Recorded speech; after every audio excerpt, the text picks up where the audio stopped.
Good afternoon, everyone. This is Kate Francis, your host for It Is What It Is, or Is It?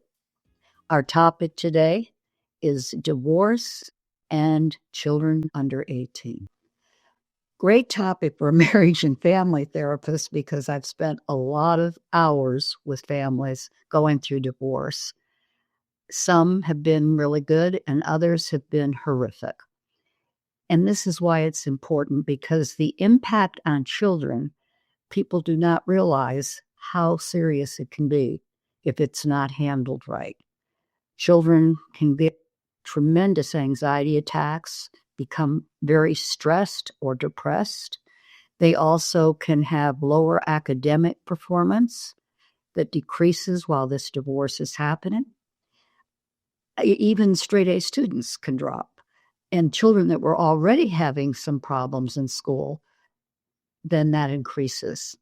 So there's a lot of things that happen to children emotionally, mentally, and even in how they function socially. So who really needs to be looked at the most when it comes to a divorce? Now, we know the lawyers want to look at it because they're the ones that are going to make the money. And that's unfortunate because they can drag a divorce out.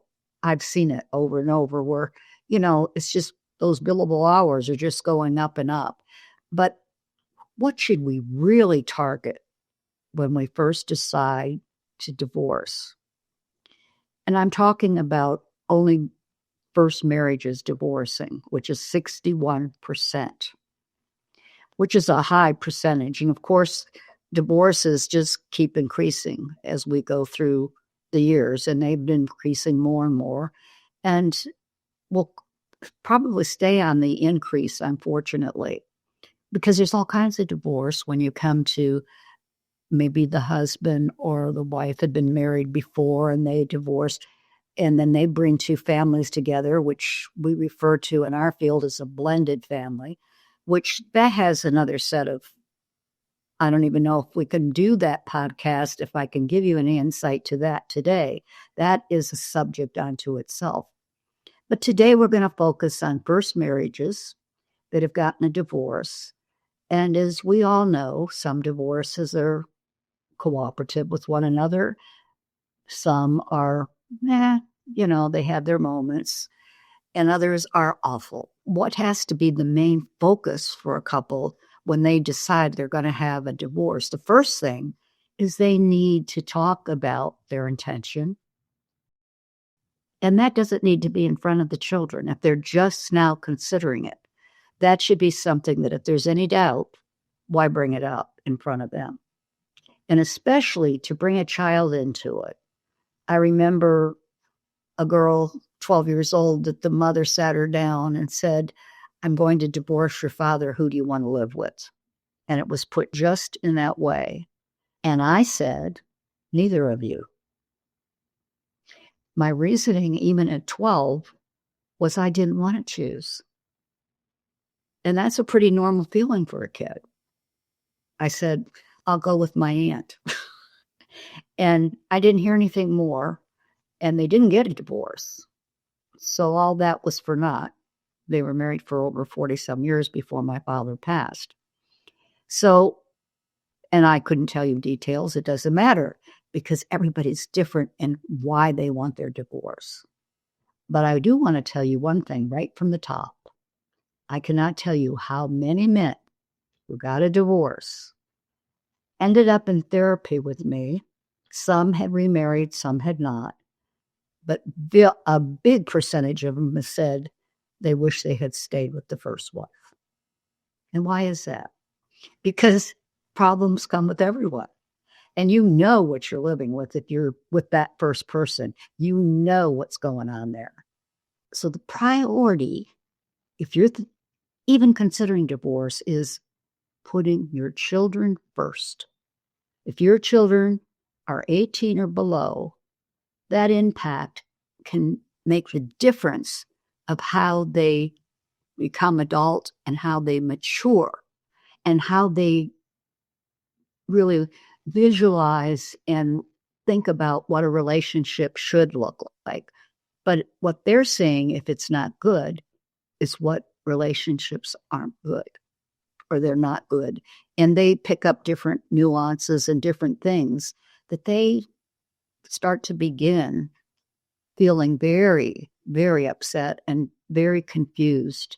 But even at that, it's how do you handle your children together after the divorce? How do you co-parent? Because ideally, co-parenting is the best with the children as long as the co-parenting includes consistency, cooperation between the parents, and how the parents treat each other when picking up children or bringing children back. Are they hassling each other? Are they being passive aggressive and not putting the right thing in the bag that the other one needed? And all kinds of things that I've heard. These are the things these children are faced with, their life being changed. And the ages, if you take children, in that first stage of development, when that brain's developing and they're hearing loud voices and angry voices, they're frightened. They are frightened. And it can be traumatic for them. So it's important that you realize that it can be impacted in ways that you don't even see.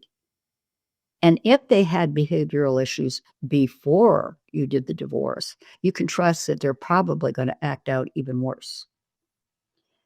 One of the worst cases I ever had, and I've had several, but one in particular was a woman that came in and she set out to have her kids hate their father. And I use the word hate literally. She did nothing but tell them everything about him that was horrible. And I don't know that it was all even true. The way she was explaining him to me was bad enough, but I'm the therapist. I'm not a child. But if she was the things and how she told me, I had no reason not to believe that that's the tone she used with her children. And she wondered why the children were having problems. The damage that was done by the time they came in was pretty well set. That is not to mean that they couldn't change. But the best I could do was to bring those children in and have her sit in the waiting room and let them talk to me alone. When you really think about it, we should be thinking about the children, not which one we're going to blame the most, because they're the ones that are going to be impacted for the rest of their lives. You had a chance to grow up, whether you had a nice family or you didn't. You still had the opportunity to get to adulthood. And these children need that as well. One of the things they need is consistency between the two of you, the two adults or parents. They need you to be consistent in how you carry out your parenting plan.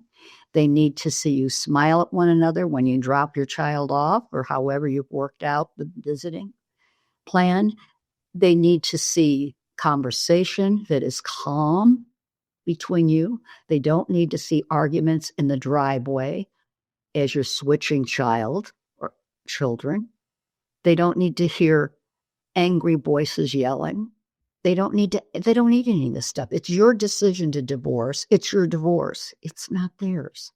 But if you can keep your composure by not looking at your own emotions for a few seconds or for an hour and just be able to stay calm and reassuring, the rug's being taken from under them. Their whole sense of foundation and security is going out the window. And they're frightened. They're young. They don't know how to interpret what you're saying exactly. That's why you have to make it simple, direct, and honest. And honesty is not to point out the problem of the other one. That is not honesty. That's hurtful to a child. You have to remember to separate your own emotions. I mean, you could be ready for blows, and some people are. And you should not put that onto your children. It's not their burden to carry, and they're not old enough to handle it. So if you really want your children to have the best effect that's possible, believe me, it's not going to be perfect because they are going to miss the other one. It's going to take them time to adjust. And you know what they need.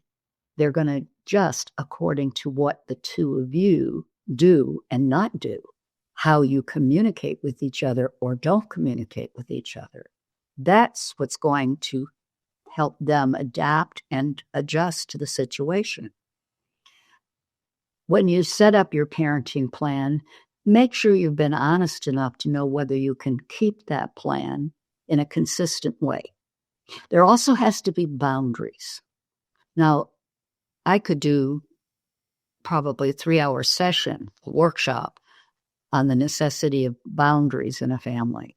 Boundaries are important because they show respect, they show consideration, but they also have a rule effect. I don't mean that they're saying take out the garbage every day, but what they're saying is that, hey, we're each individual and we each are going to be a little different, and we have to know how to respect each one's space. Children should have that respect. They shouldn't be led by the hand with everything. They should, be able to close their bedroom door without a problem. Unless you're sneaking people in through the window, then you've got a whole different problem. I'm telling you, I've heard that too. Think about boundaries again, because they're so important. There should also be limits in your rules, and you have fair rules at home, but you have a line that they can't cross. And that's usually in the areas of respect, how they speak to other adults, how they speak to you. I've heard children and parents laugh about how a little one has come in and cursed them or said the 4-letter F word to them. I had them laughing about one little one that she tells her father to F off. And everybody thinks that's cute.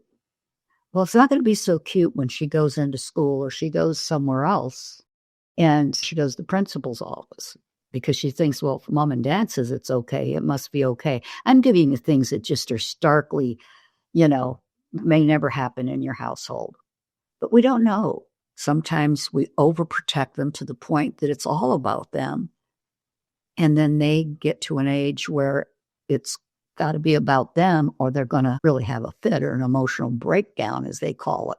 The kids, they melt down. Don't try to protect them from the truth, but protect them from what you and your husband or your husband and wife, whichever one wants a divorce or both, protect them from not projecting all of what you feel emotionally at that time onto them. Now, let me bring that subject up. How about, well, he's got the money, he buys the kids everything.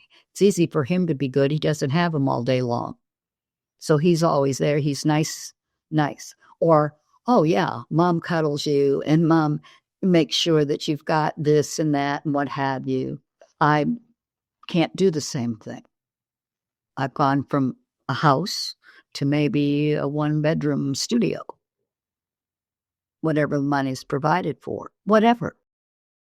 Or maybe one or the other, and this has to be brought up, started dating immediately. And now they've brought another person into the picture, unless there's boundaries and unless they're protecting their children. And they don't do that. I don't mean they can't date. That's their business. But what I do mean is, how do they date? Do they bring people in that these children have never seen, in and out? Or do they respect the home and have boundaries that say, I'll go out with someone, but that doesn't mean I have to welcome them into my home. At least not if I just started dating someone. What do I know about what I'm doing? I mean, this is reality. People start dating again. And what did they do? They introduce the person like that. And that confuses. Now we've got another party involved that the children have to adapt to, and more confusion. And did you know most children keep hoping mom and dad will get back together? That's a very common thought when I talk to children alone. Look at your children, realize how precious they are and what a gift they are, and ask yourself, can I be adult enough to put my emotions in order so I can make sure I'm handling to the best of my ability, that I don't try to speak against their mother or their father, that I try to parent with both of us on the same page about household rules, is just as though we were living in the family, the household rules, the boundaries, the limits. And if either one of them, the children, are called in for a conference of that, we make sure we both go if we can, whenever possible.